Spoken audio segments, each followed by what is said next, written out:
let's talk about something you might know really, really well.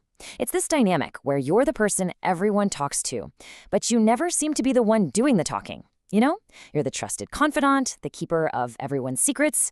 But what's actually going on there, under the surface? Does this sound familiar? I mean, really familiar.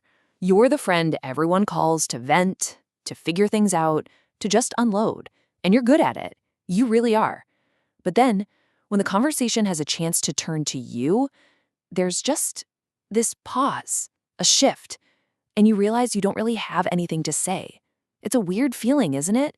You feel known for your listening, but at the same time, completely and totally unseen. Now, the easy label for this is just, oh, I'm shy or I'm just an introvert. But what if it's something more active? Psychology tells us that this is often a subconscious strategy, a way to protect yourself. It's not a flaw in your personality, it's a form of silent armor you've built, piece by piece, to get through the world. Okay, so let's really break this down. Let's dive into this whole idea. We're going to explore what it really means to be a guarded listener and figure out why your brain might be choosing to just watch everyone else's movie instead of playing your own. So what does this actually mean? Well, being a guarded listener isn't just about passively hearing someone. Nope. You're actively using listening as a shield. Think about it. It's a way to manage the conversation, to stay in control, and to dodge the risk and, honestly, the scariness that comes with sharing a real piece of yourself. So the big question is why? Why do we build this armor in the first place? It's not random, I can tell you that. There are some really deep-seated psychological reasons behind it. So let's investigate. We're going to unravel the 5 hidden drivers behind this powerful pattern. All right, let's start with number 1, and this one is maybe the most foundational reason of all. For so many of us, being quiet was a survival lesson we learned a long, long time ago. I mean, if you grew up in a place where sharing your feelings led to you being criticized or dismissed or just totally misunderstood, well, your brain learned a really important rule. Speaking up can hurt. Listening is safe. And this quote, wow, it just captures the logic perfectly, doesn't it? It's a calculated move, even if it's unconscious. It's about keeping your inner world safe from being judged or even manipulated. If you don't share, you're not giving anyone the ammunition they could use against you. Your feelings stay protected. Okay, let's move on to the second reason. This one is all about how your brain is wired to process the world around you. Guarded listeners are often, well, you could say they're too aware. You're not just hearing the words someone says, you're absorbing everything. The tiny shifts in their tone, the little micro-expressions on their face, the whole energy of the room. You're basically an emotional sponge. And this shows you exactly what that mental overload looks like. Someone says something so simple, right? I had a bad day. But for you, your brain is running a full-on diagnostic. You're analyzing their tone, their face, the room's vibe. You're already trying to figure out what they need to hear to feel better. All that processing, it uses up all your mental energy. By the time it's your turn to talk, there's just nothing left in the tank. The third reason, this one happens completely on the inside. It's an internal struggle. You know, for some people, silence on the outside isn't emptiness on the inside. It's more like a traffic jam. When someone puts you on the spot to share, your mind just floods with too much to say, and it causes a total shutdown.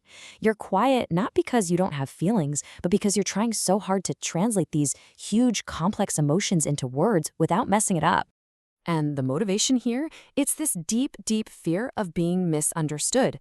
The risk of saying something you'll wish you could take back, or something that just doesn't capture what you really feel, it feels so high that staying silent just seems like the safer, smarter choice.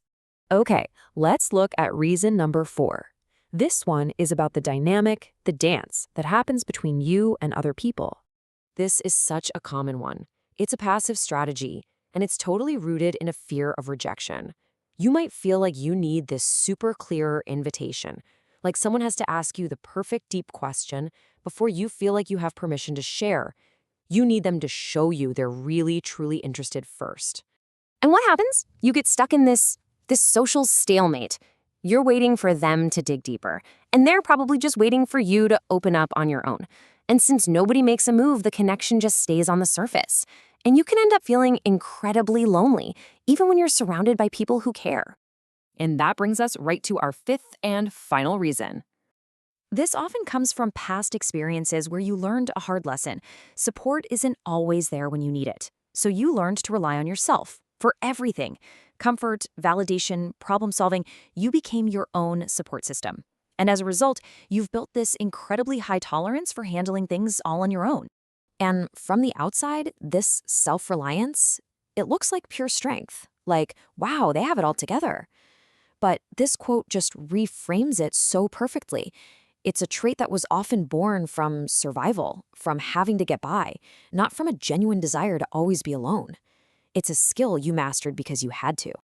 So we've walked through the why behind this silent armor. But here's the thing about armor. It's heavy, and it comes with a cost.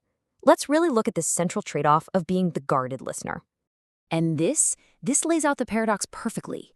On one hand, the armor gives you what you crave: safety, control, zero risk of being vulnerable. But what's the price you pay? Isolation. You lose out on being truly, deeply known. You miss out on mutual two-way connections. And you don't get the very emotional support that you give away so freely. The shield that keeps you safe, it's the same wall that keeps everyone else out. Just recognizing this pattern in yourself is a huge, huge step. But it naturally makes you wonder, what's next? So let's talk about the path forward. How to start finding, and maybe even using, your own voice. This is the big question, right? If this armor is so automatic, so deeply a part of you, how do you even begin to set it down? Look, the goal isn't to suddenly become an open book tomorrow. That's not realistic.